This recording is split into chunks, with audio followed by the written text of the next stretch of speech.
Life is priceless. ಜೀವಕ್ಕೆ ಯಾವತ್ತೂ ಬೆಲೆ ಕಟ್ಟಕ್ಕಾಗಲ್ಲ. ಜೀವನೇ ಉಳಿಸ್ಕೊಂಡಿಲ್ಲ ಅಂದಾದ್ರೆ ಏನ್ ಇಟ್ಕೊಂಡು ಏನ್ ಪ್ರಯೋಜನ?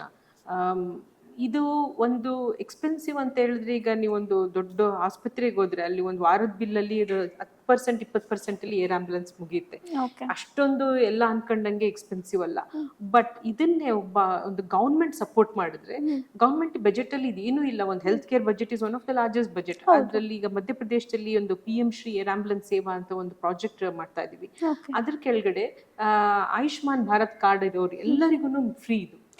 ಮಧ್ಯಪ್ರದೇಶದಲ್ಲಿ ಆಯುಷ್ಮಾನ್ ಭಾರತ್ ಕಾರ್ಡ್ ಇದ್ರೆ ಎಲ್ಲರಿಗೂ ಫ್ರೀ ಏರ್ ಆಂಬ್ಯುಲೆನ್ಸ್. ಸೊ ಈಗ ಒಂದು ಆಕ್ಸಿಡೆಂಟ್ ಆದ್ರೆ ಅವರು APL ಇರ್ಬೋದು, BPL ಇರ್ಬೋದು, ಅದನ್ನ ಕೇಳೋದೇ ಇಲ್ಲ. ಆಕ್ಸಿಡೆಂಟ್ ಅಂದ ತಕ್ಷಣ ಅಂದ್ರೆ ಅದನ್ನ ಬಡವರು ಸಾವುಕಾರ ಅಂತ ನೋಡದೆ ನಾವು ಏರ್ ಆಂಬ್ಯುಲೆನ್ಸ್ ಮೊಬಿಲೈಸ್ ಮಾಡ್ತೀವಿ.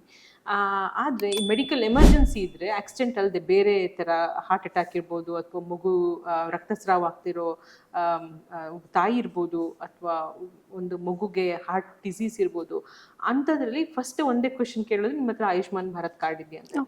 ಆಯುಷ್ಮಾನ್ ಭಾರತ್ ಕಾರ್ಡ್ ಇದ್ರೆ ಅವ್ರನ್ನ ಫ್ರೀಯಾಗಿ ನಾವು ಏರ್ ಲಿಫ್ಟ್ ಮಾಡ್ತೀವಿ.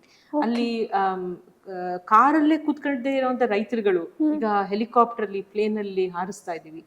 ಸೊ ಇದನ್ನ ನಾವು ಆ ಏರ್ ಆಂಬ್ಯುಲೆನ್ಸ್ ಒಂದು ಎಕ್ಸ್ಪೆನ್ಸಿವ್ ಸೇವೆ ಅಥವಾ ತುಂಬಾ ಜಾಸ್ತಿ ದುಡ್ಡಾಗುತ್ತೆ ಅಂತ ಹೇಳೋದೇನಿದೆಯಲ್ಲ, ಅದು ಒಂದು it's not a right thing, it's a misnomer ಅಂತ ಹೇಳ್ತೀವಿ. ಅದು ಅಪನಂಬಿಕೆ ಅದೊಂದು.